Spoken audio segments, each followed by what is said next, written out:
ہماری دنیا پر 75% پانی جبکہ 25% خشک زمین ہے، لیکن حیرت کی بات یہ ہے کہ اس 25% زمین کو بھی ابھی تک کسی نے پورا نہیں دیکھا ہے۔ ایک ریسرچ کے مطابق زمین کا یہ حصہ ابھی تک آدھی سے بھی زیادہ نہیں دیکھا گیا ہے۔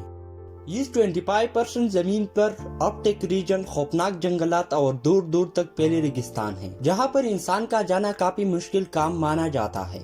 مگر جو بھی ہے، ہمیں کم از کم یہ تو معلوم تو ہے کہ ان جگہوں پر آخر ہے کیا۔ آپ کو جان کر یہ حیرت ہوگی کہ ارض کا سب سے بڑا حصہ ایسا ہے جس کے بارے میں انسان لگ بھگ کچھ بھی نہیں جانتا۔ وہ حصہ ہے سمندر۔ سمندر کے بارے میں انسان صرف اور صرف 5% جانتا ہے۔ ہمیں تو یہ معلوم نہیں کہ سمندر کتنا گہرا ہے اور اس میں مچھلیوں کے ساتھ ساتھ کون سی مخلوق پائی جاتے ہیں، اور آخر سمندر کے سب سے ڈیپسٹ پوائنٹ پر کون سے راز چھپے ہیں۔ اس کے بارے میں ہم جان سکیں گے اس ویڈیو میں۔ اگر آپ نے ابھی تک ہمارے چینل بلو ٹی وی کو سبسکرائب نہیں کیا تو پلیز جلدی سے سبسکرائب کیجیے تاکہ ہماری نئی آنے والی ایسی ویڈیو سب سے پہلے آپ تک پہنچ سکے۔ ناظرین، سمندر اتنا گہرا ہے کہ ہمارا سوچ امیجن بھی نہیں کر سکتی۔ سمندر کی گہرائی کے بارے میں جاننے کے لیے ہم سمندر کی سرفیس سے شروع کریں گے۔ اوشن کی سرفیس سے 40 میٹر تک کے نیچے کا حصہ وہ حصہ ہے جہاں تک سکوبا ڈائیورز کا جانا الاؤڈ ہوتا ہے۔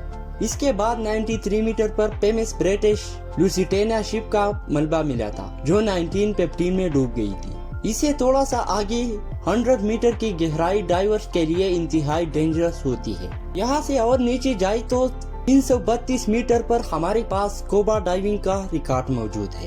اس سے تھوڑا اور نیچے 500 میٹر کی گہرائی میں جائے تو وہ یہ لیول ہے جہاں تک دنیا کا سب سے بڑا کریچر یعنی بلو ویل ڈائیو کر سکتی ہے۔ مزید اگر نیچے جائے تو 830 میٹر تک دنیا کی سب سے اونچی بلڈنگ برج خلیفہ کا ٹاپ پایا جائے گا اگر اس کو الٹا کر کے سمندر کے اندر ڈال دیا جائے۔ سمندر کا وہ پوائنٹ ہے جہاں تک سورج کی روشنی پہنچ سکتی ہے، لیکن تھوڑا اور نیچے جائے تو 1000 کی گہرائی پر سمندر کا وہ حصہ شروع ہو جاتا ہے جس کو اسکیری زون کہا جاتا ہے۔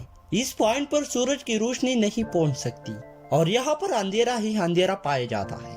اس جگہ پر پانی کا 1500 PSI ہوتا ہے، یعنی یہ اتنا ہی ہوتا ہے جتنا ایک افریقن بوفیلو ایک سکے پر کھڑا ہو جائے۔ پھر 2000 میٹر کی گہرائی پر بلیک ڈریگن فش پائے جاتے ہیں۔ یہ سمندر کے اندھیرے کی طرح بالکل بلیک ہوتے ہیں جس کو صرف لائٹ فلیش سے دیکھا جاتا ہے۔ تھوڑا اور نیچے جائے تو 2250 میٹر پر سپام ویل اور خوفناک کولوسال سکویڈ جیسی مخلوق پائی جاتی ہے، لیکن یہ دونوں ایک دوسرے کے دشمن ہوتے ہیں۔ سمندر کی یہ گہرائی تو صرف ایک شروعات ہے۔ 3800 میٹر پر پیمس ٹائٹینک شپ کا ملبہ ابھی تک موجود ہے۔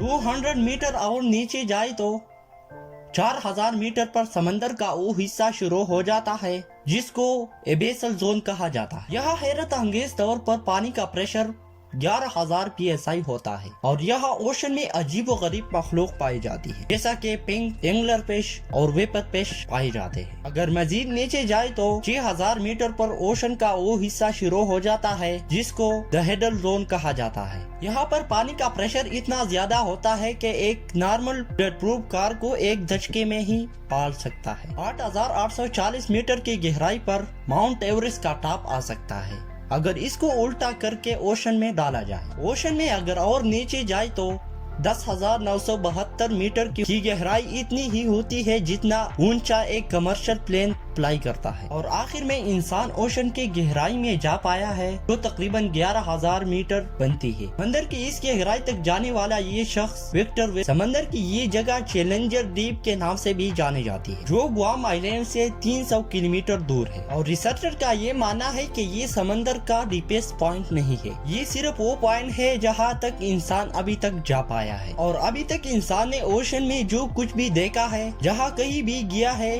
وہ اوشن کا صرف 5% حصہ مانا جاتا ہے۔ یعنی اوشن کی 95% حصے میں کون کون سے مخلوق پائے جاتے ہیں، وہاں پر کون سے راز پوشیدہ ہے، یہ ابھی تک کسی کو بھی معلوم نہیں۔ امید کرتے ہیں کہ آپ لوگوں کو ہماری کمیونٹی کی یہ ویڈیو بھی پسند آئی ہے، تو ویڈیو کو لائک کیجیے اور ہمارے چینل کو بھی سبسکرائب کیجیے۔ ملتی ہے اگلی دلچسپ ویڈیو میں، تب تک کے لیے اللہ حافظ۔